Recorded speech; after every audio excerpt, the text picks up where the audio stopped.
Have you ever tried to read the Bible from start to finish? You know how it goes. You're reading along, getting into these incredible stories of hope and wisdom, and then bam, you hit a passage that just stops you in your tracks. Something about war or a plague or a command from God that feels, well, deeply disturbing.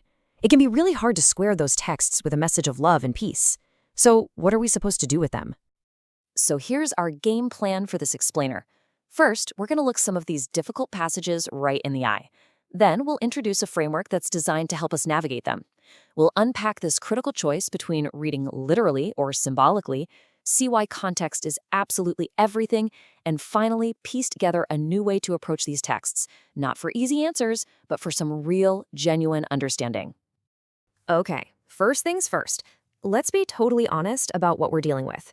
These aren't just some obscure footnotes we can ignore. They are major, challenging stories that people have been wrestling with for thousands of years. I mean, take a command like this. Strike them with the ban. That's the kind of phrase that just stops you cold.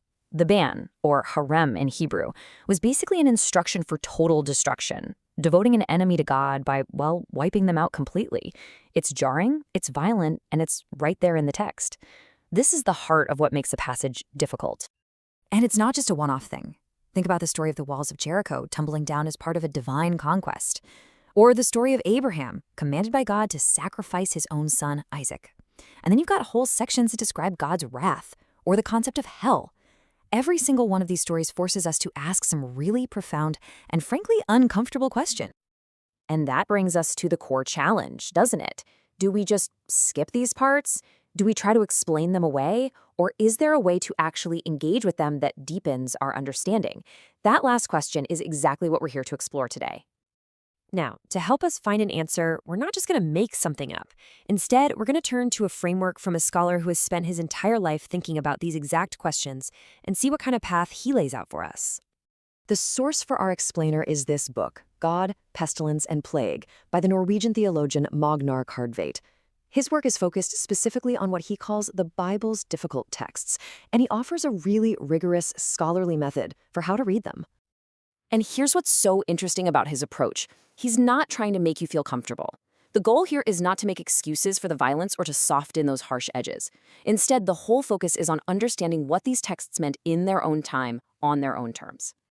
So Kardtveit argues that before we can do anything else, we have to make a fundamental choice about how we're going to read. And this one choice, right at the beginning, sets the stage for everything that comes after.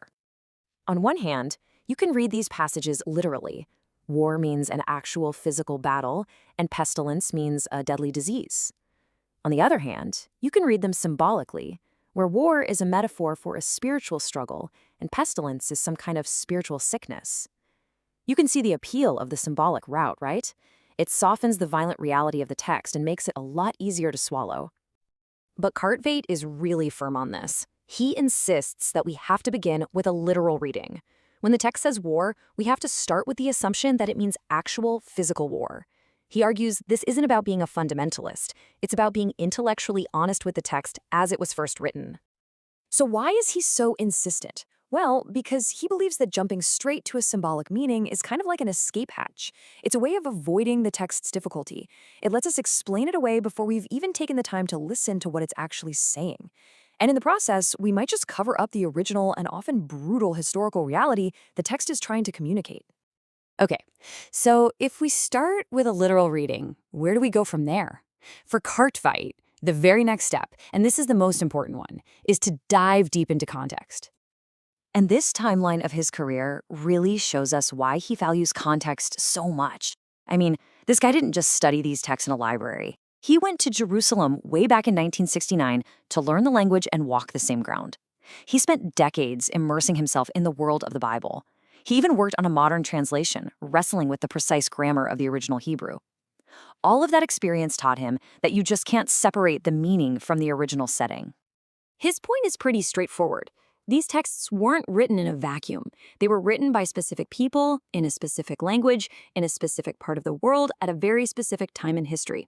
Before we can even begin to ask what a text means for us today, we first have to do the hard work of understanding what it meant to its very first audience. So, where does this all lead? Well, the goal of Kardtveit's method isn't to give us easy answers that make us feel better. It's really to equip us with a more mature and intellectually honest way to read these ancient texts. So, here's the four-step framework in a nutshell. 1, you start by reading literally, just to be super clear on what the text actually says. 2, you do the hard work. You dig into the history and culture to place the text in its original world. 3, from there, you can ask what it probably meant to its first audience. And notice, only after all of that groundwork is laid do we really earn the right to ask the big question: what on earth could this possibly mean for us today? And this is the key takeaway. This method doesn't magically make the troubling parts of the Bible just go away. What it does is it forces us to sit with the discomfort. It stops us from using symbolic interpretations as that escape hatch, and instead challenges us to truly listen to the text in all its difficulty before we rush to pass judgment on it. Which leaves us with one final crucial question to think about. When we understand the historical context of a violent or troubling text, does that in any way excuse its content? Or does it just provide an explanation, leaving the ethical challenge entirely up to us, the modern reader, to confront? Now that's a question worth wrestling with.